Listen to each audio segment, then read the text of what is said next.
we're going to discuss how to find all zeros of a polynomial, including complex zeros. So the first thing you need to know is called the zeros theorem. This states that the total number of zeros or solutions or roots always equals the degree, which again is the highest exponent you have in the polynomial. So for example, right here, x to the fourth, 4 is the highest exponent, so we automatically know that we have to have 4 answers for our number of zeros. Now, to find the zeros, you first want to actually find the real zeros, and then you can divide them out and then solve what's left. So there's different ways you can find the real zeros. The first way is you can use the rational root theorem and go ahead and plug things in to see which ones are possible solutions. One way that I like to do it is by graphing. So if I graph right here, I can see that it crosses 2 times, which means I have to have 2 real zeros. And because it has to equal 4, that means I'm going to have 2 complex zeros. And complex numbers always come in pairs when they're solutions to a problem. So I know this is at -2 and 2. So I know those are at least 2 of my zeros. We have a -2 and 2. And I have to go ahead and find the other ones, which will be complex. So I'm going to go ahead now and divide out each of these numbers from this polynomial. You can use long division or synthetic. For this, I'm just going to use synthetic. So if we divide this out, we bring down the coefficients, making sure that we're not missing any terms. And then we start with synthetic division. So bring down the first term, multiply, add, multiply, add, multiply, add, multiply, add. Now remember, this last number should be 0 if you did it correctly, because if we're saying this is a solution, that means it's going to factor out evenly and there won't be a remainder. So if you have a remainder here for this type of problem, then that means whatever you put here is not a solution or you did the math wrong. Now we're going to use this new polynomial we have. We already divided the -2 out, so we're going to divide the 2 out of our new polynomial. So I'm going to put 2 here. All right. So bring down the first term, multiply, add, multiply, add, multiply, add. And again, we're good because the last number is 0.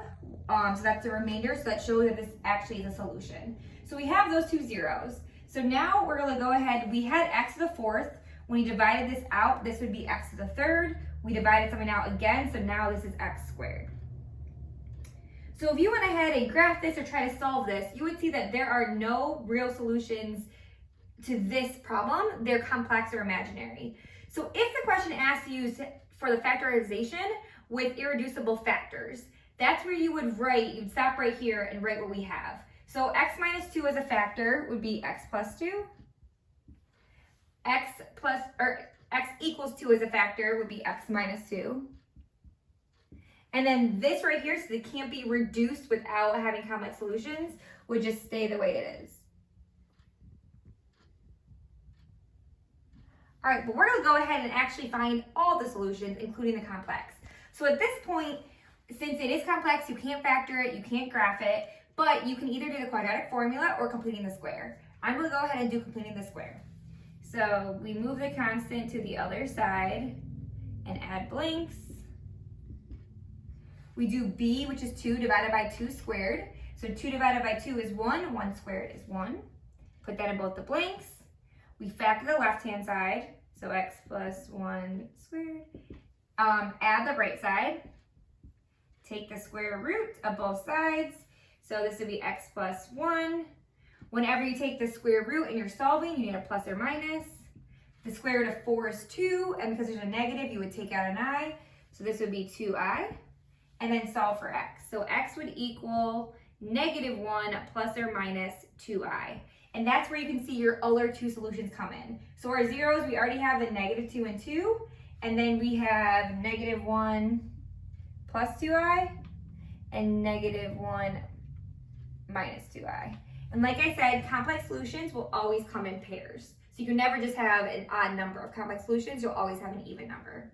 So now if they want the complete factorization, we have our real answers, which would be x plus 2 and x minus 2. That would stay the same. But now we have to put these into our solution. So this would be x minus this whole solution, -1 plus 2i.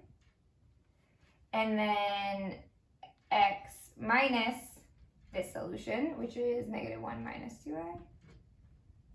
And then we can just go ahead and simplify. So our final thing would be x plus 2, x minus 2. And then if we distribute the negatives here and here, this top one would become x plus 1 minus 2i. And this bottom one would become x plus 1 plus 2i. And that would be the complete factorization with all the real and imaginary solutions.